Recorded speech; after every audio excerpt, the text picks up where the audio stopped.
একটি পরীক্ষায় ইংরেজিতে 55%, অঙ্কে 65% এবং দুটিতেই 24% পরীক্ষার্থী ফেল করেছে, দুটি বিষয়ে পাসের হার কত? তো অঙ্কটা আমি দুরকম নিয়মে করাবো। পুরোপুরি এই টাইপের কোশ্চেন পরীক্ষা অনেকবার এসেছে, তো এই টাইপের কোশ্চেনের ক্ষেত্রে আমরা খুব সহজেই একটি ফর্মুলার মাধ্যমে করতে পারবো। তো অবশ্যই তোমরা কোশ্চেনে দেখে নেবে এখানে সব ফেলে দেওয়া আছে কিনা এবং দুটি বিষয়ে পাসের হার জিজ্ঞেস করেছে কিনা, তাহলেই করতে পারবো।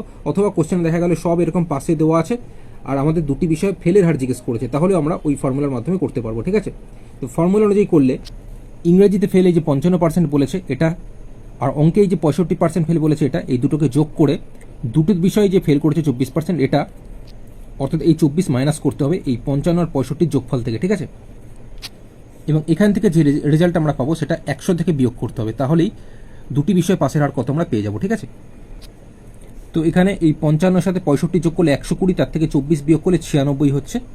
তো 100 থেকে এই 96 বিয়োগ করলে 4, তো 4% দুটি বিষয় পাসের হার হবে। অপশানে 4% সঠিক উত্তর হবে।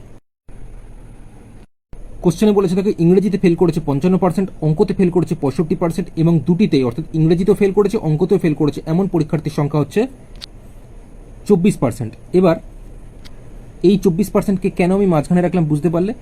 এই যে মাঝখানটা এটা ইংরেজি অঙ্ক মিলিয়ে, অর্থাৎ ইংরেজিতেও ফেল করেছে অঙ্কতেও ফেল করেছে, তাই এখানে কোশ্চেনে এই যে ইংরেজিতে 55% ফেল বলেছে না, এটা কিন্তু ইংরেজি অঙ্ক উভয় বিষয়ে ফেল করেছে, এদেরকেও ধরে ইংরেজিতে 55% করা হয়েছে। একইভাবে অঙ্কতেও তাই, ইংরেজিতে এবং অঙ্কতে উভয় বিষয়ে যারা ফেল করেছে তাদেরকে ধরে এখানে অঙ্কতে 65% ফেল করা হয়েছে।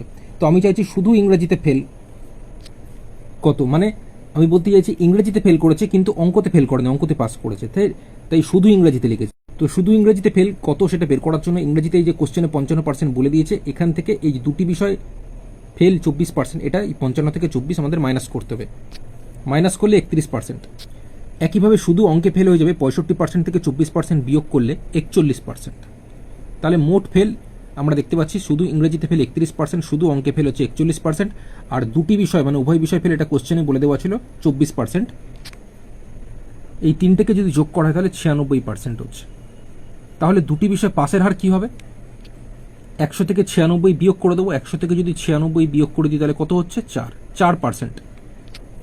অপশানে 4% সঠিক উত্তর হবে।